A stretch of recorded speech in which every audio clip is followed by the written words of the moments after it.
everyone, and thank you for joining us on our very first episode of LCN News. I'm Rachel Fent. And I'm Justin Boss. So what is LCN News all about? 3 things. 1, your hotspot for all things PCC. 2, a place for students to film, produce, and edit stories. And 3, it's a way to share important issues and show off our students, faculty, and staff. In our first story, we spotlight our Lancer Community News executive producer, James Patrick. This is James Patrick, one of the professors in the television and radio program here at Pasadena City College. Hi, my name is Jim Patrick. Professor Patrick started his career at Pasadena City College back in 2015. Over the years, he's taught PCC classes on subjects such as studio lighting, camera operation, and video switcher operation. Now he has taken on the role of LCN's advisor. In this month's Faculty Spotlight, we'll show you how it all started for Professor Patrick.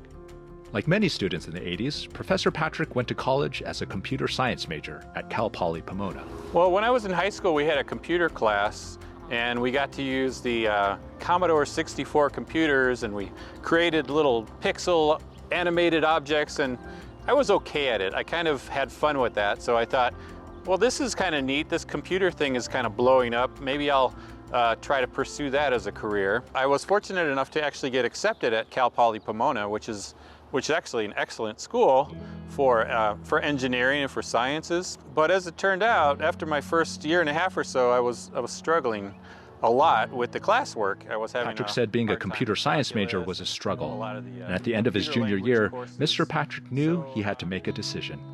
I was dying as a computer science major. And I took some courses, or I should say, I took some personality tests and sort of those attribute tests that you get here at like a career center.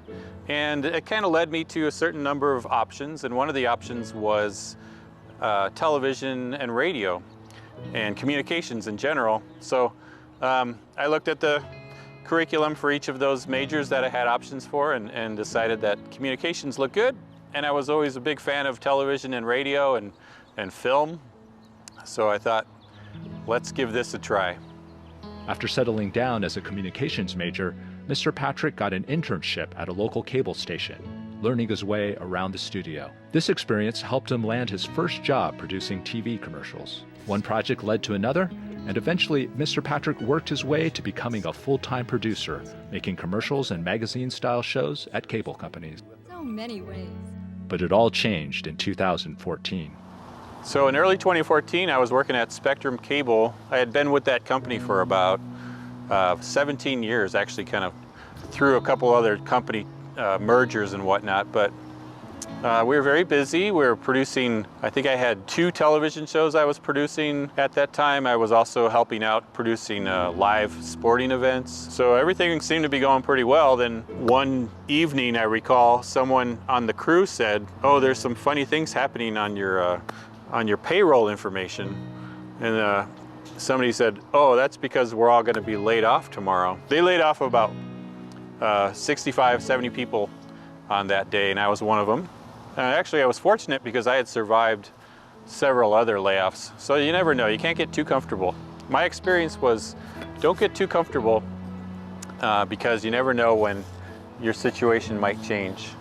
So that led me to basically being unemployed for a while, and I had to find something to fill my time. So I got into teaching a little bit. I started to do. Keep the lights on. Professor Patrick had to find alternative ways to pursue his career.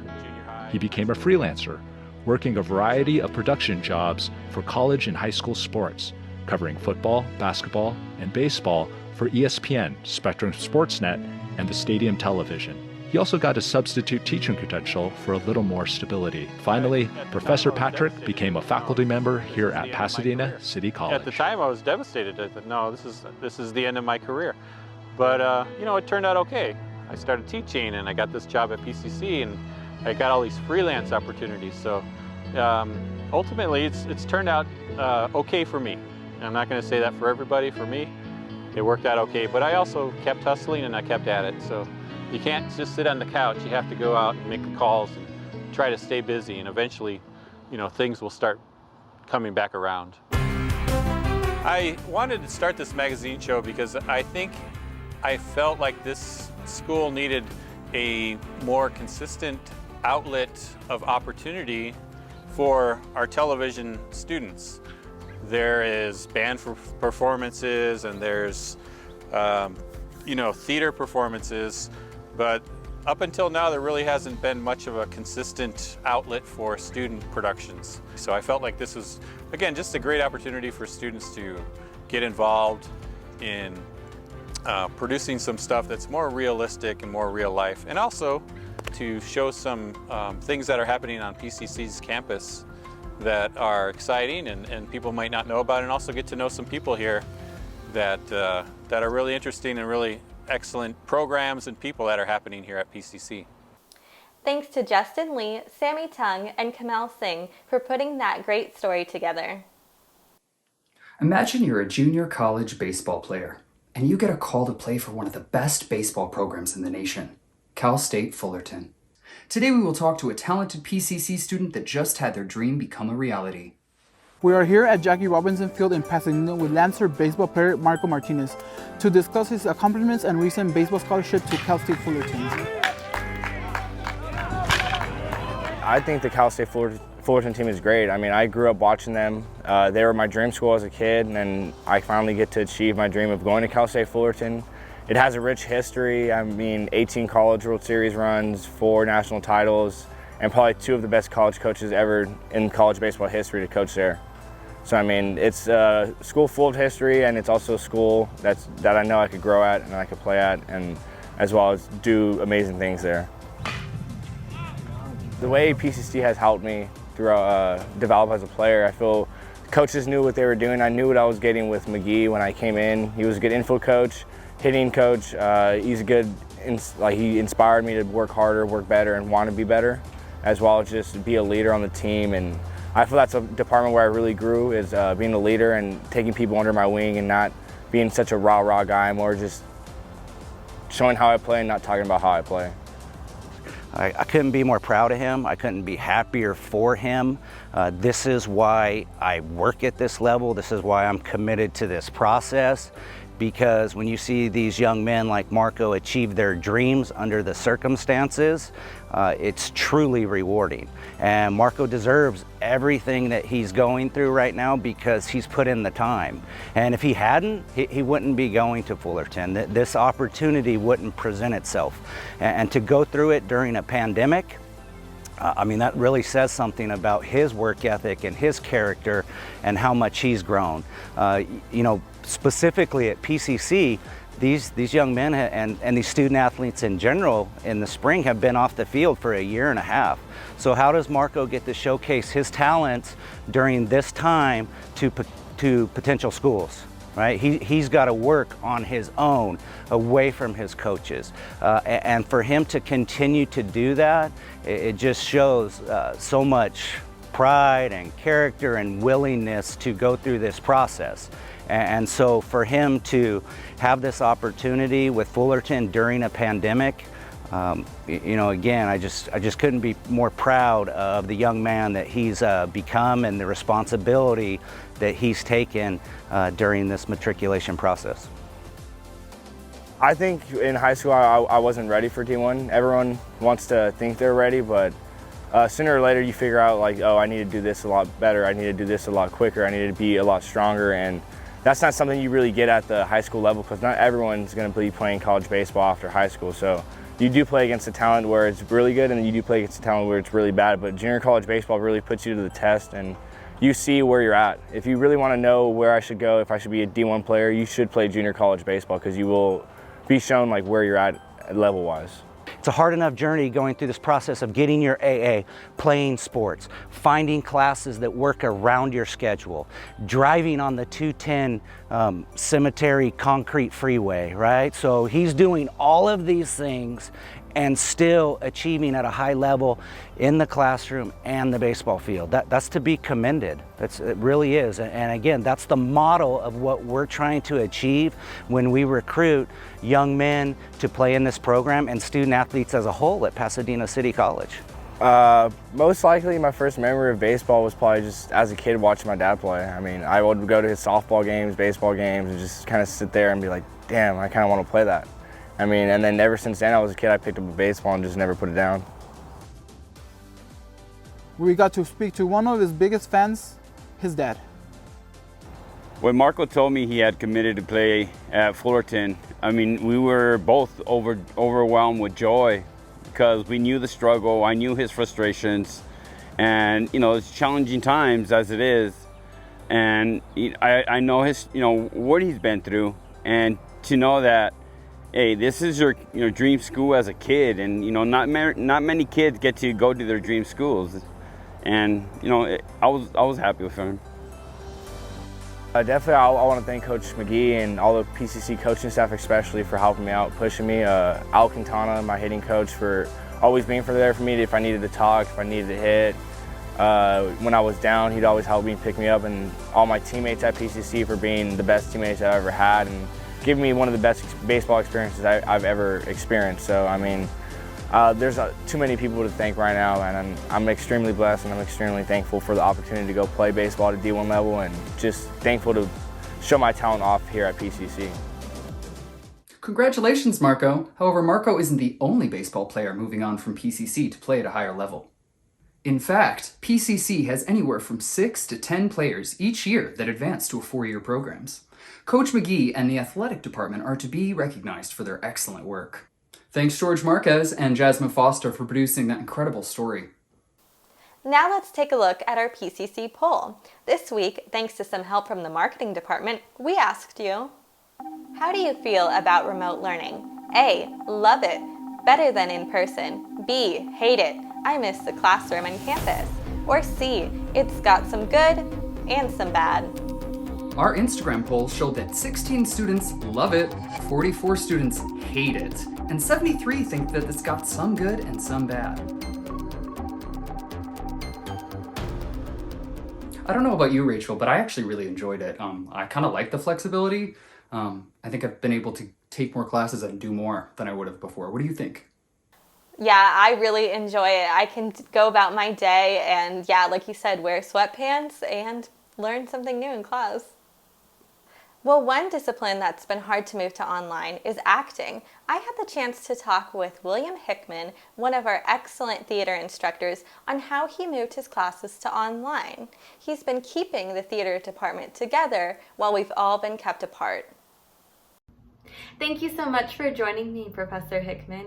So like many others, I'm sure the pandemic affected your class greatly. Could you tell me a little bit about how that transition was for you from on ground to online and how it affected your acting classes? It was rocky at first. I mean, all of the classes we had planned to do in person, and then suddenly we were like, well, we've got 2 weeks. You're going to teach 2 weeks online. And we all know that's not how things worked out. Luckily, I was able to, over summer, really revamp what I did. And I think it's made me a better teacher, honestly. It's made me focus on what is accomplishable. What's harder is getting people to connect viscerally or emotionally to what they're doing. It's very, very easy to stay emotionally distanced because you are in your room, you're alone, or you don't want to be loud because, you know, your family's in the other room or, you know, neighbors above you. So there are some definitely drawbacks, but I think the process was rocky, but I'm glad to have the opportunity to be able to go through that process. Do you feel like the pandemic has affected the work that your students do in your class?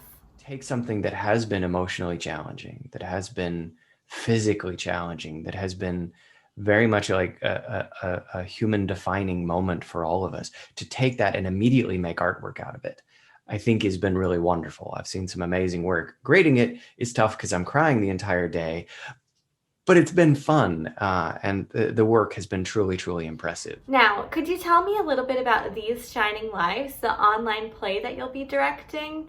What is it about, and how will it function in an online format? It's a true story about a group of women who worked in a factory outside of Chicago, painting watch dials, clock and watch dials.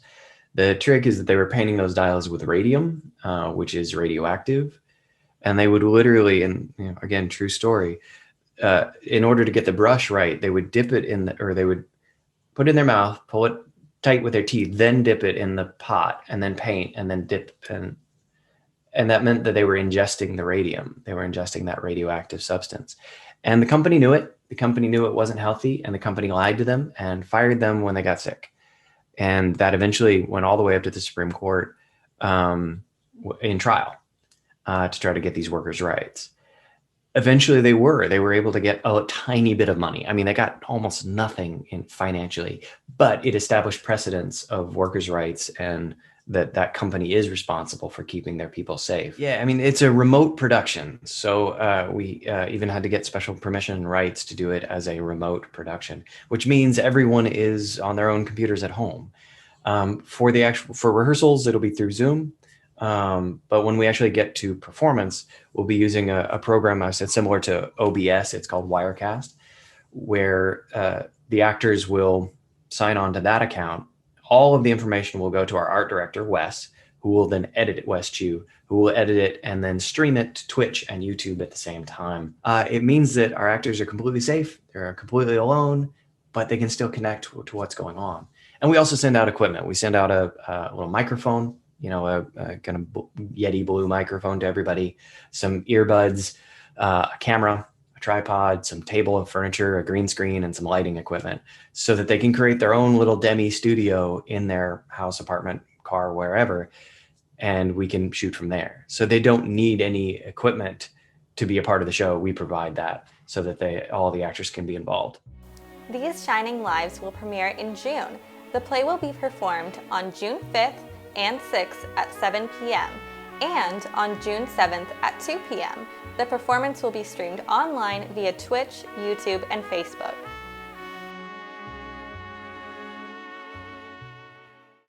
Up next, we take a closer look at the issues affecting all of you at home with yours truly, Justin Boss, on the Boss Breakdown. Tonight's topic, all things stimulus. How much cash do you qualify for? Let's find out. Hello, Lancers. This is Justin Boss, here for your monthly Boss Breakdown, where we get to the truth. No rant, no slant. Let's get right into it.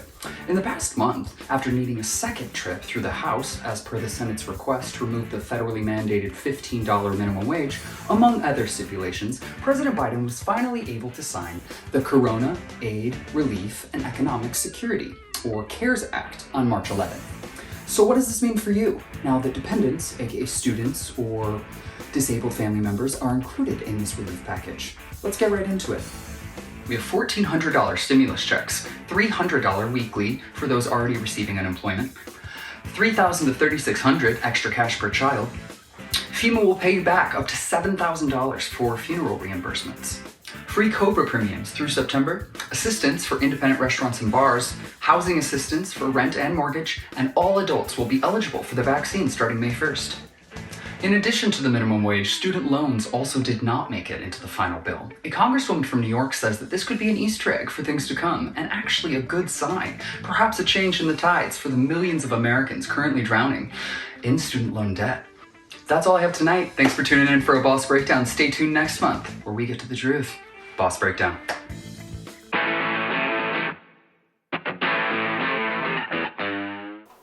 Well, we certainly got our money's worth there. Thanks, Justin, for that helpful information.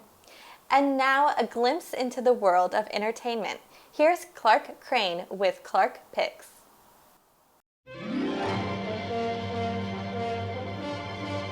Welcome to Clarke Pics. My name is Clarke Crane, and I'll be your host for this show where we're going to talk about movies, both at home and in the theater, maybe eventually. We shall see. But for now, we're going to talk about a new release that just came out this last week that for some people I've been waiting years for. That is the Zack Snyder cut of the Justice League. Justice League was a 2017 movie that came out and was actually DC Universe's lowest performing film of the current era, because most of the way through it, director Zack Snyder then had to leave and was replaced with Joss Whedon. Now, Joss was given the impossible task of trying to complete a film and then also have all of the different types of issues and studio notes that were put in, mandating a 2-hour release, and it just didn't work. However, soon after the failure at the box office, the legend started going of this unknown Snyder cut of the film that he had turned in right before he was fired that was 4 hours long. Included more things, characterizations, more bits about Darkseid, who, if you didn't know, Darkseid is the DC sort of version of Thanos, the big bad evil guy that they use for season premieres and such. More Cyborg, black suited Superman from the comics. But after Justice League, Aquaman was a huge success. And then came Shazam and Joker, all successes. And some fans started to ask, hey, let's release a Snyder Cut. And then so did some of the stars. And amazingly, it was announced that it would be coming to HBO Max. And that's why we have it. So how is it? Well, it's longer. It's 4 hours long, broken into 6 chapters. And it is better. There's much more characterization there, especially of Cyborg, Aquaman, and the Flash. And if you like the theatrical Justice League, you'll most likely like this film. If you're on the fence, this could bring you over. It is a more coherent film. If you hated it, you'll probably say, sure, it's better, but I still don't like it. Or you might be surprised. Even if none of that is you, it's a fascinating film study to see the same film finished by 2 different directors. There are many scenes that are from the Whedon version, but Snyder used a different take or a different cut. And those changes are really interesting to see. The Danny Elfman soundtrack was replaced by Junkie XL, and even though I'm a huge Elfman fan, I think it works better. Gone is the Russian family, the red hue to the final battle, and awkward Batman lines, like, I hear you talk to fish. But yes, there are a few things that I missed from the Whedon version, like Batman teaching Flash how to be a hero. But ultimately, the best version of the film would have been an edited version of this one, not the 2-hour slashing mandated by the studio that the Whedon had to deliver. But this version is worth watching. And they made it easy for you to watch in chunks with those 6 different chapters. So take your time. It's not going anywhere. And enjoy. Next time, we hope to have a review of Godzilla vs. Kong, little preview, and hope to see you again soon. This is Clarke from Clarke Pics.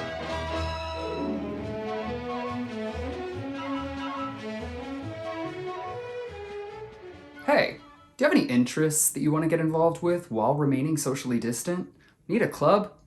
Lancer Life is for you. This incredible tool will help you stay connected while we're all stuck at home. But what is it, and how do we navigate it? Let's find out. One portion of student life that is most missed are clubs. While clubs are not meeting in person, that does not mean that students cannot get involved. LancerLife.pasadena.edu is the school's online platform for all registered clubs on campus. Let's explore the Lancer Life homepage. Here you can find the quick link to almost everything. Use the search bar to do a quick search for any subject or keywords. At the top of the bar next to the homepage is the Events tab. Here you can view all public events hosted by clubs. To narrow your search down, use the left column to select dates, online preferences, themes, and categories. Click on an event to read the description, review date, time, location, and RSVP. You must be signed in to your school account to do so properly. Similarly, you must be signed in to Lancer Life to join organizations. To find clubs, click under the Organizations tab.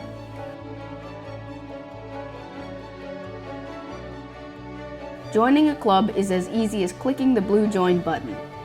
Finally, news is the best place to check for relevant updates on all club events and meetings, as well as great stories. Hope to see you there! Having all the clubs on campus concentrated onto a single webpage is beneficial for the club organizers and the students. It also helps to recreate the club environment while we're all stuck at home. Our next story is a devastating one, but we felt it was necessary to share with our community. On March 22nd, Pasadena City College lost one of our very own, Dr. Carol Brown. The Association of Black Employees had this statement to share. In Carol's 15 years of service at PCC, she held positions in various areas across campus. However, Dr. Brown will best be remembered as a friend and advocate for social justice. She inspired many students and colleagues to dream big in the area of academics and was a constant support to those who were thinking of or who had started doctoral studies in higher education. Dr. Brown could be heard encouraging future doctors to hang in there, doctor. This journey may be long, but it is worth it. This sentiment was shared with colleagues and students alike. Counseling services are being made available to members of our community who were affected by this tragedy. You can make an appointment online by visiting the Counseling Center website. Okay, so we had time for one more poll on social media. What's the question? Have you had trouble maintaining employment during the pandemic? The results are in. 59 yes, 31 no. I know I've definitely had trouble finding steady employment during this time, and many of my friends have too. Well, if you're like Rachel and you said yes, then you need to pay attention and go to our LCN Event Calendar. April 1st, 2 to 3 p.m., Lavender Q Chat. This support group welcomes students who identify as LGBTQ+, and or questioning, building community and shared experiences in a safe place. On April 2nd from 11 a.m. to 2 p.m., the Los Angeles Area Virtual Job Expo Career Fair, the world's largest virtual job fair with 7,000 recruiting companies. Wednesday, April 7th, 10 a.m., it's a workshop called Landing the Internship. If you were thinking about applying to internships and are not quite sure where to start, this is the workshop for you. From April 12th to the 18th is our spring break, and campus will be closed and classes are not in session. April 19th, 11 a.m. to 12 p.m. The Freeman Center and Personal Counseling have teamed up to offer a timely workshop, Coping with Career Anxiety During COVID-19. On April 20th from 6 to 9 p.m., PCC JAN, that stands for Joint Armenian Network, presents a movie screening of Tavanik, followed by a Q&A with the film's director live from Armenia. April 26th, registration appointments available in Lancer Point for summer 2021. That and much more at pasadena.edu/calendars. That's a wrap on our very first episode of LCN, Lancer Community News. We hope that you enjoyed it. If you want to learn more about the show, check us out on Twitter @NewsLCN. There you will find links to our website and watch us as many times as you want. On behalf of the hardworking producers and crew members that help put the show together, we wanted to thank you for joining us. Thank you so much, and please join us again here at LCN, Lancer Community News.